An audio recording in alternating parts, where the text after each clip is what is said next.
Last weekend, at my nephew's first birthday party in Aurora, Colorado, my sister-in-law Brooke looked me up and down, smirked, and announced to the whole backyard, "This poor nobody also came." My brother Mason and half the guests cracked up. Dad just nodded like it was normal. Then Brooke whipped out a glossy offer letter and waved it around. Guess who just landed HADILAO's Colorado Regional Manager, six-figures company, Audi full package applause. Cheers. Someone even whistled. I smiled, stepped onto the driveway, and made one phone call. 42 seconds.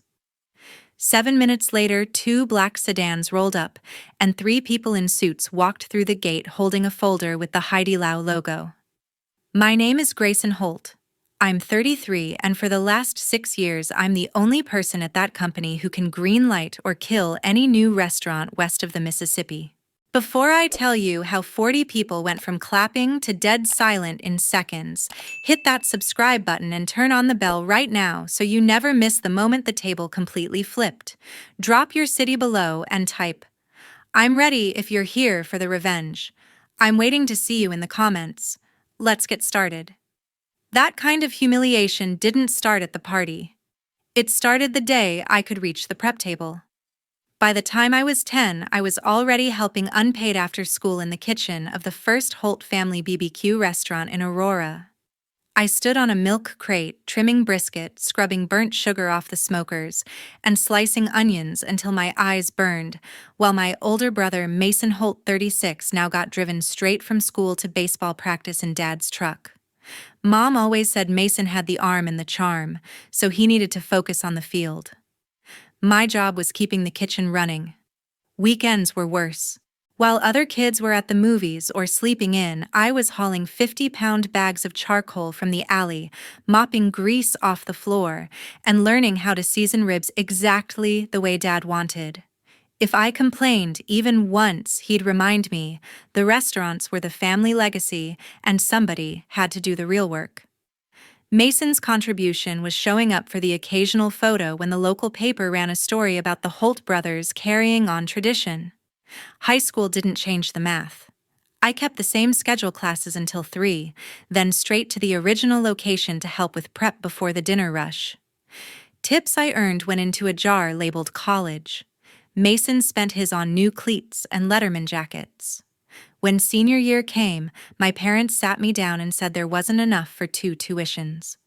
Mason had decided community college wasn't for him, so the money they'd saved would go toward keeping him comfortable while he figured things out. I put myself through the University of Denver's hospitality program on my own. 3 jobs at once: morning line cook at a breakfast diner, catering server on weekends, and night bartender at a hotel bar downtown. I graduated summa cum laude with $68,000 in student loan debt and a resume no one in the family ever asked to see.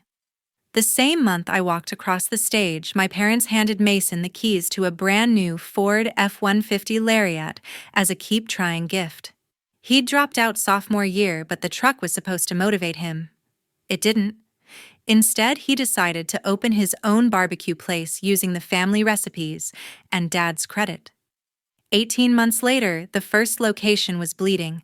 Cash vendors were calling the house, and staff hadn't been paid in weeks. Mason called me crying from the parking lot. I wired $85,000 from the savings I'd scraped together for a down payment on my own place. When that wasn't enough, I signed a personal guarantee for a $120,000 bank line so the employees could get their final checks. Dad told the family I was helping my brother get back on his feet. No one ever thanked me. 6 months later, Mason opened a second spot, bigger, flashier, same story. Another round of missed payrolls, another round of me quietly covering the gaps. This time, I had to pull from my 401k and take a hardship withdrawal. My parents threw a grand reopening party and put Mason's name on the banner in lights. My name wasn't mentioned once. By then, I'd already started climbing the corporate ladder on the other side of the industry, but the pattern was set. Whenever the family restaurants hit a wall, the phone call came to me. I kept saying yes because I thought if I worked hard enough one day they'd finally see me the way they saw Mason. They never did. By the time I turned 28, my career had taken a completely different path from the one my family ever noticed. I had just been promoted to Senior Director of Western Expansion for the largest Asian restaurant group in the country. That meant I personally approved or rejected every new lease west of the Mississippi across 11 states, managed a 30-person team of analysts and real estate managers, and reported straight to the CEO. If a city wanted one of our brands, my signature was the final yes or no. My compensation package had crossed 7 figures for the first time, and I was traveling first class to scout locations in Seattle, Phoenix, and Salt Lake City every other week. My parents still called me the office girl. Whenever I flew home, they asked if I was finally making enough to stop renting that tiny apartment downtown. They had no idea I had already paid cash for a condo in Lodo the year before. Every month without fail, I moved between $6,000 and $14,000 from my personal checking account into the family business operating account. Those transfers covered the SBA loan installments on the 4 Holt BBQ locations, plus whatever vendor invoices had gone 90 days past due. I set the payments up as recurring so no one ever had to ask out loud. The money simply appeared before the late fees kicked in. I kept a private spreadsheet tracking every dollar because no one else ever did. Meanwhile, Mason and Brooke were living the life everyone thought they had earned on their own. They closed on a $780,000 house in a gated Denver suburb with a 30-year mortgage they barely qualified for. The down payment came from a gift letter my parents signed, but the cash actually came from my bonus that quarter. Their garage held a leased Lexus RX and a new Tahoe, both with payments I quietly picked up whenever the family account ran short. Vacations were the same story. Twice a year they flew to Cabo, stayed at an all-inclusive resort, and posted photos of infinity pools and bottomless margaritas. The flights and hotel were charged to the credit card I had added as an authorized user, so the points would still hit my account. When Brooke bragged about finally treating ourselves, I was the one who paid the bill before the statement even arrived. Dad expanded the original Aurora location into a bigger space, convinced the bigger the sign, the bigger the profits. The construction loan came from the same regional bank that still had my personal guarantee on file from Mason's earlier disasters. When cost overruns hit 30%, I wired another $90,000 the same week I closed a $40 million portfolio of leases in Las Vegas. No one in the family knew those 2 transactions happened 4 days apart. Mom started hosting ladies who lunch events at the newest restaurant, ordering custom tablecloths and booking live music on the company card. The invoices landed in my inbox because I was still listed as the emergency contact on the vendor accounts. I approved them without comment and deducted the amounts from what I sent myself for rent and groceries. Through all of this, I never corrected anyone when they talked about Mason as the hard-working face of the business. I let them believe the restaurant stayed open because of his charm and Dad's old-school recipes. I flew in for Thanksgiving, Christmas, and every birthday smiled for the pictures, and transferred whatever fresh shortfall appeared the night before I landed. Looking back, I told myself I was protecting the family name, keeping the legacy alive, making sure the employees who had known me since I was 10 still had jobs. The truth was simpler and uglier. I was waiting for the day someone would finally notice what I had built on my own and say, "Thank you." That day never came. Then came my nephew's first birthday party last weekend. Mason and Brooke had turned their big backyard in the Denver suburbs into a full-blown carnival bouncy castle balloon arch, catered taco bar, and close to 40 guests, mostly neighbors, and Mason's old baseball buddies milling around with red Solo cups. I flew in the night before, helped set up tables until midnight, then showed up again at 10 in the morning to finish the decorations no one else had touched. Everything was fine until Brooke decided it was her moment. She climbed onto a patio chair in her white sundress, clapped her hands like she was about to announce a gender reveal, and held up a glossy folder with the exact red of the HADILAO logo. "Everyone, can I have your attention?" she shouted, grinning ear to ear. I wasn't going to say anything until it was official, but I just signed on as the new Colorado Regional Manager for HADILAO, starting salary $135, base performance bonus company Audi Q5, full benefits, the whole package. The backyard erupted. People whistled, clapped, raised their cups. Mason beamed like he'd won the lottery himself. Mom dabbed at her eyes with a napkin and yelled, "That's my daughter-in-law." Dad turned to me loud enough for the people next to us to hear. See, hard work really does pay off. I stood there holding a tray of cupcakes I had picked up from a bakery at 6 that morning, because Brooke had forgotten to order dessert. My smile stayed in place while something inside me finally snapped clean in half. Brooke hopped down and started passing the folder around so everyone could admire the offer letter.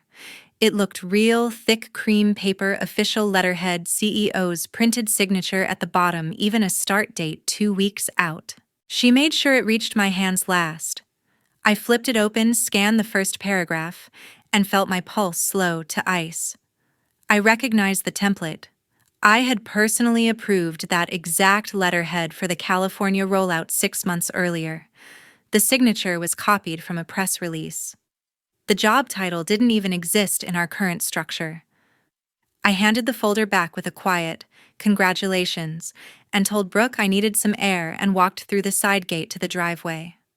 The noise of the party faded behind me. I pulled out my phone, opened the secure app we use for compliance issues, and dialed the internal hotline I had memorized years ago. A recorded voice asked for my employee ID. I gave it. 42 seconds later, the senior investigator on duty confirmed what I already knew: no such offer had ever been authorized. The document was created using stolen letterhead, and they were opening a formal case immediately. I hung up, took one slow breath, and walked back toward the music and laughter that suddenly sounded very far away. 7 minutes later, 2 cars pulled up in front of the house. I had messaged the 3 people I needed the night before while everyone else was asleep, giving them the address and asking them to be on standby in case things went exactly like this. The first car was a black Suburban. The second was a company sedan. Out stepped our HR Director, Ellen Park, Corporate Counsel David Nguyen, and Regional Vice President Marcus Chen, all carrying the same thin leather folder. The backyard music cut off mid-song when they walked through the side gate. 40 conversations died at once. Brooke was still holding court near the taco bar, retelling the story of how she nailed the final interview when Marcus raised a hand and asked if he could have everyone's attention for 30 seconds. He didn't wait for permission. David opened the folder and began reading from the single page inside his voice, calm and loud enough to carry to the fence line. For the record, the document being circulated today is a forgery using company letterhead obtained illegally. No employment offer has been extended to Brooke Holt for any position in the state of Colorado. Grayson Holt is the sole authorized signatory for all Western expansion decisions, including the state in question. Effective immediately, all Colorado projects are suspended pending a full investigation into the unauthorized use of corporate materials. He stopped there. The page was turned toward the crowd so the letterhead and official seal were visible to anyone close enough to see. Ellen added quietly that law enforcement had already been notified and that the company would cooperate fully. Brooke's face went the color of the birthday cake frosting. The folder slipped from her fingers and landed open on the grass, the fake offer letter fluttering like a white flag. Mason took one step forward, mouth working soundlessly, then another step back, when David looked directly at him. Dad stood frozen with a plastic fork halfway to his mouth, barbecue sauce dripping onto his shoe. Mom let out a small sound that wasn't quite a word. A neighbor I recognized from high school baseball games muttered "holy shit" loud enough for 3 people to hear. Someone's phone started recording. The bouncy castle kept bouncing with a lone toddler inside, the only movement in the entire yard. I didn't say anything yet. I just watched the moment I had paid for in silence for 15 years arrive all at once. Brooke finally found her voice high and cracking. "This is a mistake. Grayson, tell them this is a mistake." I met her eyes and answered with the same calm tone I use when I kill a $20 million lease. It's not a mistake. Marcus nodded once in my direction, the smallest acknowledgement that everything happening was by my design, then turned to the crowd and thanked them for their time. The three of them walked back through the gate exactly 4 minutes after they had arrived. The cars pulled away without drama. The backyard stayed quiet for another 5 heartbeats. Then the whispers started low and fast, spreading from table to table like wildfire. Brooke bent down, snatched the fake letter off the ground, and clutched it to her chest as if it could still protect her. Mason looked at me like he was seeing me for the first time and didn't like what he saw. Dad finally moved. He took one uncertain step toward me, sauce still dripping from his fork, and asked the question I had waited my whole life to hear. "Grayson, what did you just do?" That same night after the last guest left and the backyard lights finally clicked off. The 4 of them cornered me in the living room. Brooke was crying without sound, mascara streaking down her cheeks. Mason kept running his hands through his hair like he could pull a solution out of his scalp. Mom sat on the couch twisting a paper napkin into knots, while Dad paced the same 3 steps back and forth in front of the television. They waited until I set my purse on the entry table. Then Dad spoke first, voice low and shaking. "Grayson, we need to talk about what happened today." I stayed standing. "We do." Brooke found her voice next, stepping forward with both hands pressed together like she was praying. "It was a stupid mistake. I printed the letter because I wanted it to feel real. I never meant for anyone to get hurt. Just give us 6 more months and we'll figure everything out." Mason jumped in right after her. "The restaurants are finally turning a corner. If you pull your guarantees now, the banks will call everything in tomorrow. We'll lose the houses, the cars, everything we've worked for." Mom finally looked up, eyes red. "You're still our daughter. You can't just walk away from family." I let the silence sit for a long moment, long enough for the clock on the wall to tick, loud enough for everyone to hear. Then I opened my phone, pulled up the banking app, and started tapping. "Watch," I said. I removed my personal guarantee from the remaining SBA loans one by one. Confirmation emails began hitting Dad's inbox on the television screen behind him. I had added his address to the courtesy copy years ago so he would never miss a payment. I changed every password on the family business accounts I had quietly managed since Mason's first collapse. The vendor portals, the payroll service, the point-of-sale system, all of it locked to new credentials only I controlled. When the last notification chimed, I closed the phone and looked at each of them in turn. "I'm done bailing you out. The restaurants survive or they don't. The loans default or they don't. That choice belongs to the 4 of you now." Brooke dropped to her knees on the carpet, actual sobs starting. Mason reached for my arm and I stepped back before he made contact. Dad's face had gone gray. He sank into the armchair like his legs had given out. Mom whispered my name once, pleading, but I was already moving toward the door. I picked up my purse, slipped my shoes back on, and walked out without another word. The driveway was dark except for the motion light over the garage. I got into my car, started the engine, and pulled away at exactly 10 o'clock. 20 minutes later, I parked in the underground garage of the building downtown and took the elevator to the 23rd floor. My boyfriend, Ethan Caldwell, was waiting in the doorway when I stepped off barefoot in sweatpants and holding 2 glasses of wine. He took one look at my face and set the glasses down without asking questions. I walked straight into his arms and finally let the day catch up with me. 8 months later, the fallout was complete. All 4 Holt family barbecue locations closed within 10 weeks of that night. The banks moved fast once my personal guarantees disappeared.